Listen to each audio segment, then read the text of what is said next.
Good morning, church. How many of you are finished with your Christmas preparations? How many of you are almost ready to start thinking about Christmas preparations? All right. How many of you realize you have 2 weeks and 2 days left until Christmas? Panicking or piece of cake? How many of you weren't hungry until I said piece of cake? All right, I could just keep going on for a long, long time, or I could start my sermon. How many of you... No, don't answer that. I don't want to know the answer to that. All right, so last week, the sermon was titled, God Before Us, 1. And we focused on John's presentation of the Word, the Logos, the Creator. Before there was anything created, the Word was God, and the Word was with God. And then this Word, who was fully God and yet was also with God in an intimate relationship, created everything. And in this universe, everything that was made by Him. God spoke, and there was something where previously there had been nothing except God Himself. God spoke through the Logos, and a universe exploded into existence. Ex nihilo, the Latin phrase, out of nothing. Well, John's prologue, that David read for us this morning, begins with this declaration that God was here before us. Something that was self-evident and obvious and everywhere assumed in the biblical world. Not so today. But his declaration also includes this profound mystery that was neither self-evident nor obvious nor everywhere assumed, namely that the God who created the universe, including us, is God in relationship with God. The revelation that the God of Israel, the only God, the true God, is Father and Son, a revelation that will eventually be explained through the doctrine of the Trinity. Now, I've entitled this second Advent message, God Before Us 2. There's plenty more that we could explore about understanding God as Creator, the significance of the role of the Son of God in creation, and our proper self-understanding as created beings, but that's not where we're going today. The 2 part of the title isn't simply part 2, in the sense that we're continuing with the same topic as last week. No, there's a different reason for the title that has to do with that little word, before. You see, before can mean prior to now, or prior to a stated time. It can describe 2 entities, two events in terms of their temporal relationship. This happened first, and then later, this happened. Or this person was here first, and that other person came later. But before can mean something different. Excuse me. Before can mean in front of, as when the waitress places your plate before you so you may examine what it is that is there and make sure that that's the food that you ordered before you wanted to eat it. It's in this latter sense of the word before that I want to explore this with you this morning, because John is very, very interested in placing God before us as he presents his gospel. His picture of the person of Jesus and what John had come to realize who Jesus was, the Logos, who became flesh, became human, and lived among us. Now, if we were to read together through the entirety of John's gospel, we would be able to see patterns and other literary indications from which we could hypothesize what John had in mind as a purpose for writing his gospel, why he wrote it and what he was trying to accomplish through the writing of his gospel. And because John is very consistent as an author, we would be able to analyze those patterns and the literary techniques and come to a pretty good idea of what John's purpose was. But John actually makes the whole thing pretty easy for us. He states the matter quite clearly near the close of the book.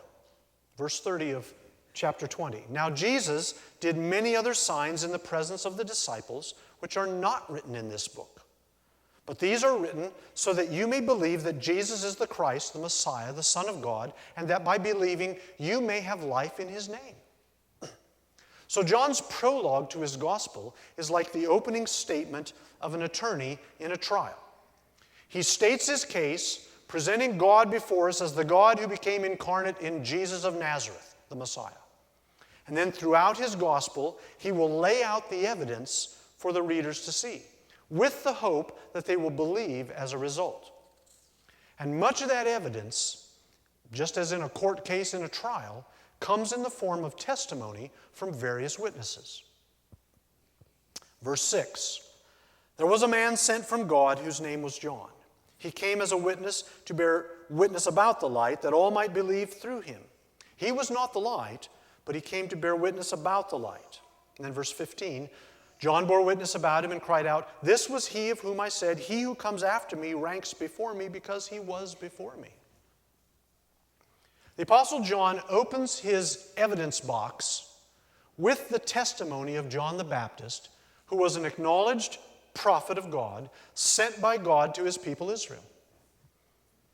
And right after the opening prologue, John launches into a lengthy account of John the Baptist's ministry, who has emerged in the wilderness preaching and baptizing his followers. And he is interrogated by representatives from the Jewish leadership in Jerusalem, priests, Levites, who've been sent from the Pharisees on the Sanhedrin, the ruling council of the Jews. They've been sent to investigate this man who claims God sent him. Is he really a prophet? Well, John's account does not focus on the nature of John the Baptist's ministry. It doesn't focus on his character. It focuses on his testimony. What does John the Baptist say about Jesus? He's an expert witness. He's been summoned to the narrative to state for the record his first-hand assessment of what God said to him and how he was able to identify who Jesus was and what he had said as a prophetic interpreter of the significance of this person named Jesus. And by the way, what John said was, the one who sent me to baptize said, he on whom you see the Holy Spirit descending, that's the Messiah. That's the Son of God. And that's how John knew who it was who came to him that day when Jesus came. Well, John's not the only witness that's summoned in the gospel narrative. Several different individuals who encounter Jesus will be brought into the narrative to affirm that Jesus is the Messiah or affirm that he's been sent from God in some way. We start with Nathanael. Nathanael's a skeptical Galilean. And he's convinced that Jesus is the Son of God because Jesus described seeing him earlier, even though Jesus had not been present with Nathanael. Then we're introduced to Nicodemus, a ruler of the Sanhedrin, a Pharisee who's persuaded that Jesus has come from God because of all the people that Jesus has healed. And he says, Master, we know you've come from God. No one can do the things you've done if they're not sent from God. There's a Samaritan woman who's in need of water. She's a disgraced woman.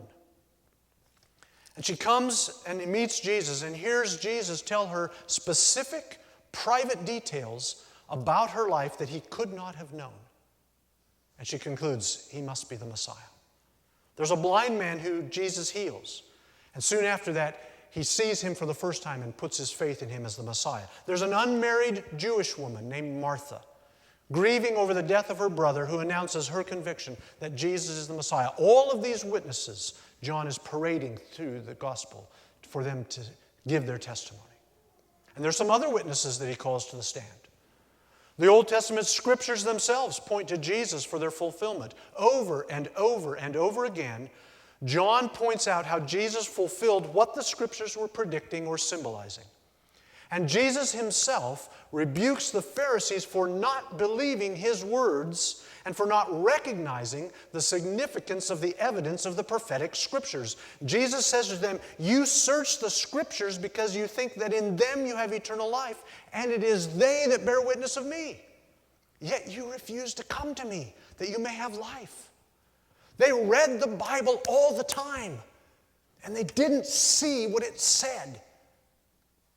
It was pointing to Jesus, and they didn't want to believe that. But the witnesses that John highlights most, their testimony that he highlights the most, is Jesus' miracles. John lists 7 signs that demonstrate that Jesus is empowered by the Spirit of God because he is the Son of God, the Messiah.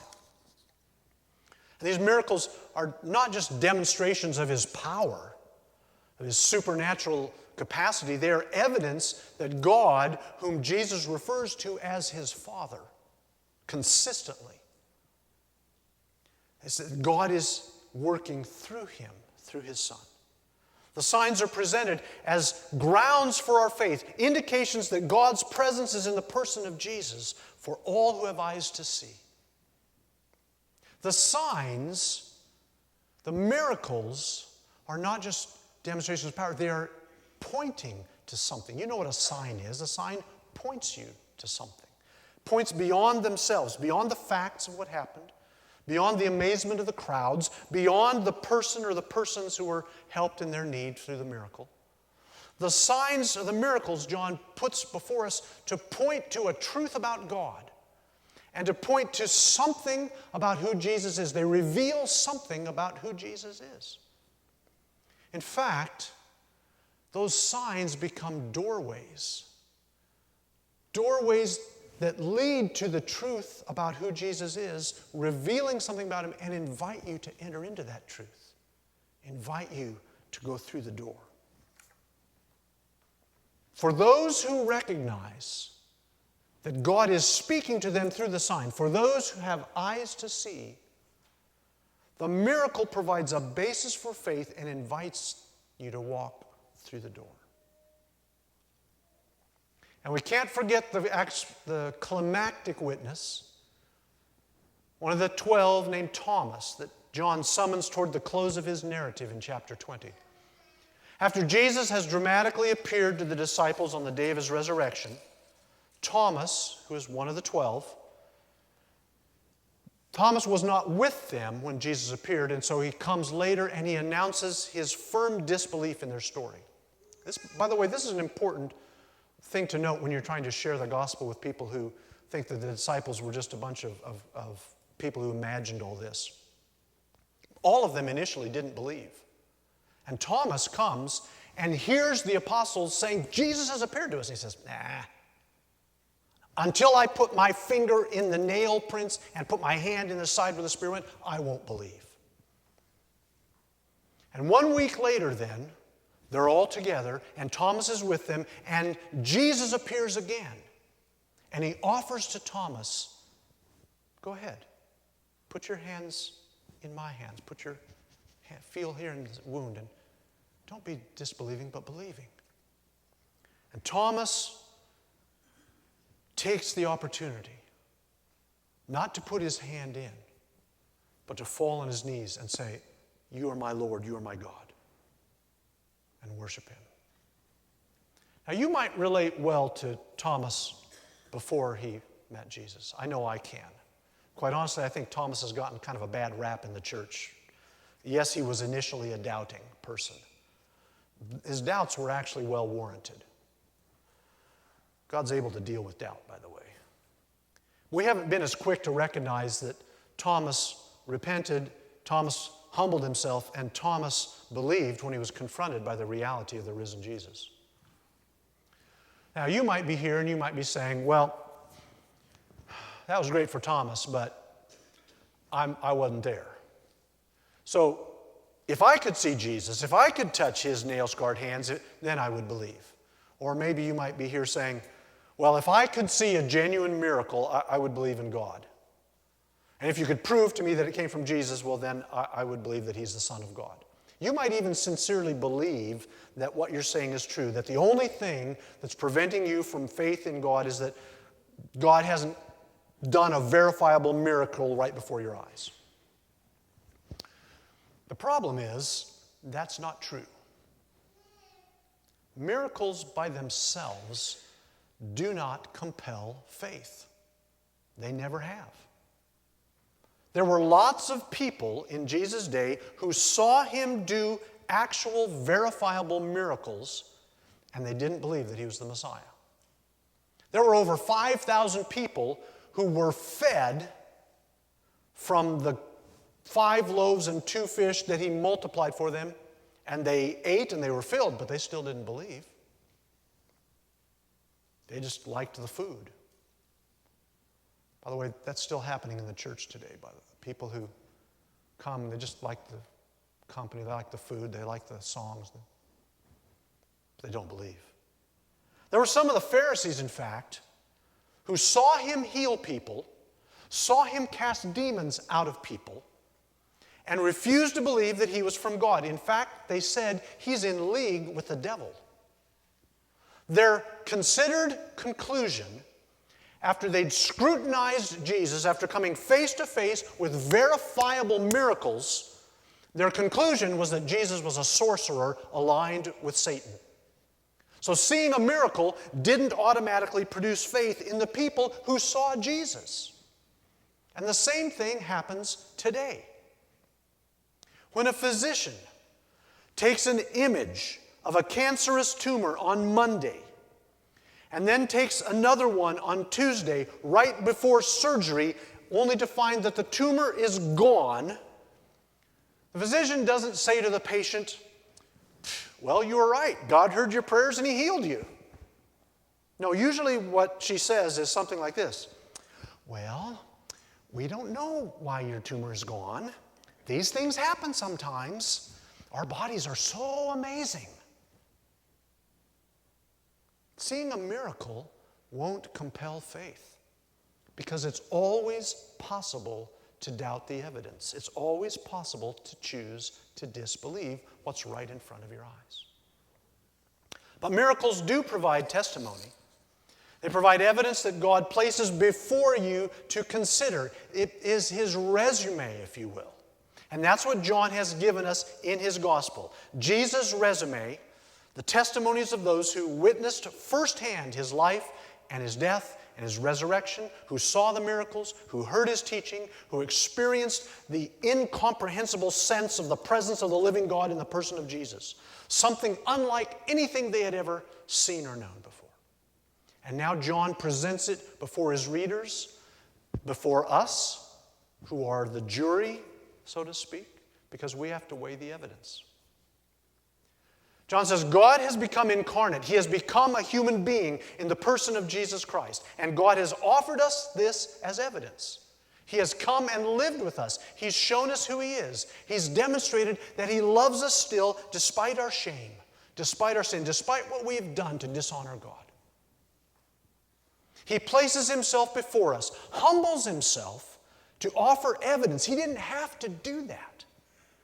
But He offers evidence to shatter our skepticism. He comes to us, and what He offers us is Himself. But John also points this other thing out, that there were many of those to whom God presented this evidence of becoming incarnate in Jesus, and they rejected Him.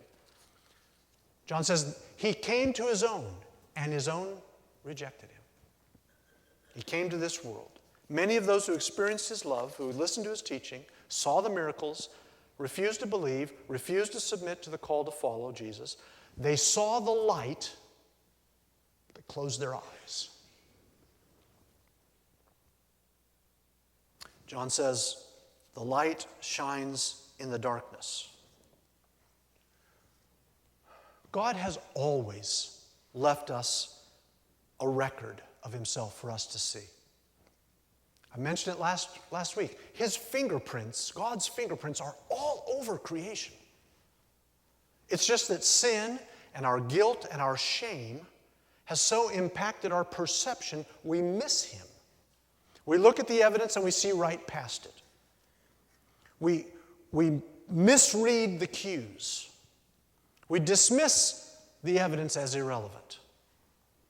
God is not hiding from us, friends. God is not trying to keep Himself a secret. He is the Logos, the Word, the communicative God, the God who speaks to us, and He wants to reveal Himself to us. He longs to have meaning relationship with those whom He has created. But we're blinded by our own sin, by our own shame, and we misread the evidence even when it's right there in front of us. Now, we can see this in our everyday lives, not even talking about spiritual things, because our own perception is greatly impacted by our sins.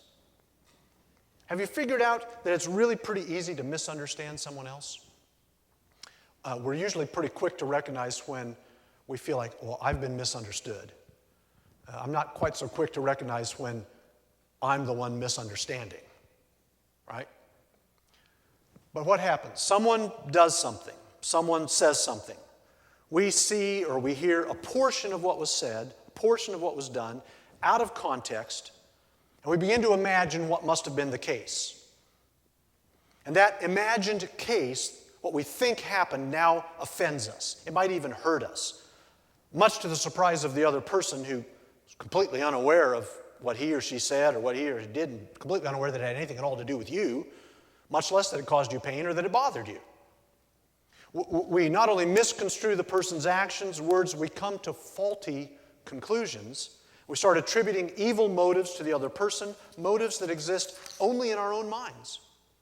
And that offense then becomes a personal grievance that we nurse for days or weeks or years. And that grievance becomes a deep-seated resentment that boils over very easily into overt hatred when it gets pressed hard enough, when the pressure is applied. And meanwhile, the other person is completely and honestly confused, rightly perceives that he or she's been completely misunderstood. That happens to us all the time. Well, it's exactly the same with us and God. It's easy to misunderstand God, especially when we're blinded by our own self-centered desires and pride. Romans chapter 1 tells us that God has left His imprint on nature, but we have misconstrued what nature tells us. And so as a result, humanity has fallen into idolatry, and not just constructing little wooden or metal figurines based on a misperception of what we think are the gods, but humankind has come up with false religions, with false systems of worship, all based on our misperception of what we thought God was like, based on a misreading of nature or our own goofy ideas. We come up with all kinds of kooky ideas about God, erroneous ideas about who He is, what He's like, what pleases Him, what He wants from us, what He will do, what He won't do. We come up with those all the time. John 3:16 is probably the most famous Bible verse in the world. But we really ought to listen to what came right after that. John 3:17 and following. Listen. For God did not send His Son into the world to condemn the world, but in order that the world might be saved through Him. Whoever believes in Him is not condemned, but whoever does not believe is condemned already because he has not believed in the name of the only Son of God. You've dishonored God by not believing what He said. And this is the judgment. The light has come into the world, and people loved the darkness rather than the light because their works were evil. For everyone who does wicked things hates the light, does not come to the light, lest his works should be exposed. But whoever does what is true comes to the light so that it may be clearly seen that his works have been carried out in God. The light shines in the darkness. God's light, God's truth, exposes our sin for what it really is. And God shines His light on us in order to set us free from our sin. He wants us to know that we are welcome to come to Him. He wants us to turn from our sin. He wants us to know who He is and how to be saved. But our own sinfulness makes us misperceive the light. We think that He's shining the light on us to shame us, so we hide. We think He is shining on the light on us to ruin our fun, so we hide. And we curse Him for condemning what we love, even though what we love is killing us and destroying everything good that God gave us. God's light shines in our darkness to reveal the emptiness of what masquerades as fulfillment and to show us what true fulfillment looks like. God's light shines on us in our darkness to expose the danger we are in and to guide us out safely. Well, how do you respond when God presents Himself before you? When He presents the evidence of His faithfulness to you? When He presents the truth of His Word and plays that out before you? How do you respond to the presentation of Advent, this anticipation of Christmas, knowing that we celebrate Christmas because of what happened when Christ was born? John says that the light of God was the life of mankind, and that light was the Word who became incarnate in the person of Jesus of Nazareth, a Galilean Jewish peasant living in the first century. And John says, God became a man. And we saw him and saw God when we saw him. The impossible happened. Listen, John and Peter and all the rest of the disciples, they were not likely to imagine that God could become a human. It was the exact opposite of everything they'd ever believed. They were not Gentiles who believed that there were lots of gods and that they occasionally visited earth. They believed there was one God, and God was different than creation. And yet, when they came to see Jesus, they realized God has somehow come into us, and the impossible has happened. We can't explain it, but we can't deny it. But how do you and I respond? How do you respond to the evidence that John lays out in his gospel when he builds his case that Jesus is the Son of God, the Messiah of Israel, and the Lord of all? Do you just deny it? Just isn't true. It's just a story. Do you reject it and start looking for a technicality? How can we get out of this conclusion? How can we come to some other conclusion? How can I have reasonable doubt about this? How can I come up with an excuse so I don't have to deal with the complications, shall we say, of the question? Or do you just ignore it all and continue to live life on your own terms without ever considering the debt that you owe to God, the weight of the evidence that God has provided, and the actual claims of Jesus Christ? Have you listened to those claims? The ones that he made, not his followers. How do you respond when the light of God shines on you? Have you figured out that light is always intrusive? We Americans like our privacy, don't we? I know I do. Don't intrude into my space. Well, guess what? Light is inherently intrusive. It will always penetrate the dark. It will always come in through the smallest crack. And when it does, you'll understand something. God is insistent. He is inherently intrusive. He insists on intruding into your life unless you persistently and stubbornly refuse to yield to him. And at some point he will say, okay, have it your own way. If you don't want me in, I will leave you to your own destruction. You don't want that, friends. You build up a wall to shut out the light, to hide in the darkness, but guess what? The light's still there. And it will pierce your defenses. It'll expose what's there in the darkness. He will point out where you failed, where you're hurting, where you've been wounded, where you've been damaged. All of this not to condemn you, but to make you well. Imagine something for me, please. Imagine there's a developer who builds houses. Imagine that this builder is someone, he's always trying to cut corners, always trying to save a nickel. And so he leaves out necessary support structures. He uses inferior materials. He hides shoddy workmanship with cheap cover-ups. But there's a friend, or there's a lender, or there's an employee who keeps saying to him, you can't do that. You can't do that. That's not right. You can't do that. Well, why would someone say that over and over? Why would they say that? Because those houses that are being built will collapse. And lots of people will get hurt, and that builder will suffer the consequences of his negligence. So how do you respond when God shines his light on you? Do you see it as God's rescue flashlight here to help you find the way out? Showing the danger that you're in so that you've seen that what you've done wrong can be made right so that you can know how to escape? Or do you see the light shining on you as the prison searchlight there to try to catch you trying to do something you're not supposed to do?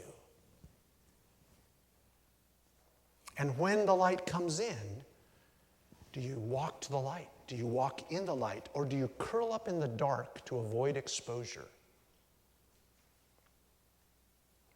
John says the most powerful, most impactful, most significant, most extraordinary event in all of human history happened right before our eyes. John says we were witnesses of this unparalleled life, the life of God lived out in front of us in the person of Jesus Christ. And yet, many didn't even recognize him at all. How is that possible? How could someone not see the light that enlightens everyone? How could someone not recognize their Creator? Well, it happened because they looked, but they didn't see. Their eyes were fiercely shut to keep out the light. He didn't fit their paradigm. And so he just shines his light. I'm still here. Give me a crack, I'll show you the light.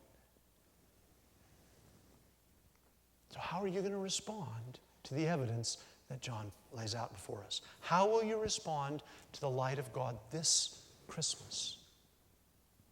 God has presented himself before us in the person of Jesus. God says, this is who I am. This is how you know what I want. This is how you know what I'm like. I've given you Jesus. And Jesus said, if you've seen me, you've seen the Father. Are you going to listen to the testimony of the witnesses? Or are you going to close your eyes and say, let's just keep singing about Santa. Let's just have presents. Let's do religious stuff. No, that's not why you're here. You're here because you've said yes to the one who said, come, follow. Come and learn. I'll show you who God is. Come. I love you. My grace. That's why you're here. So respond like that. Bow your heads for a moment in prayer as we close. Father, I thank you for your word, for your light, for the truth, for all that you've done to show yourself to us, especially and finally, perfectly in Jesus.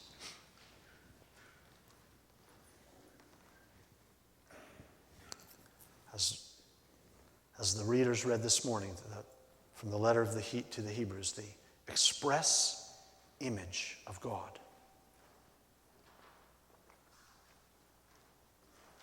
Lord, would you open the light, shine it into our hearts so that we could respond to you. We need you.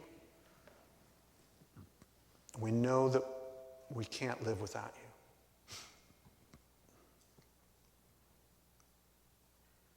So help us in Jesus' name.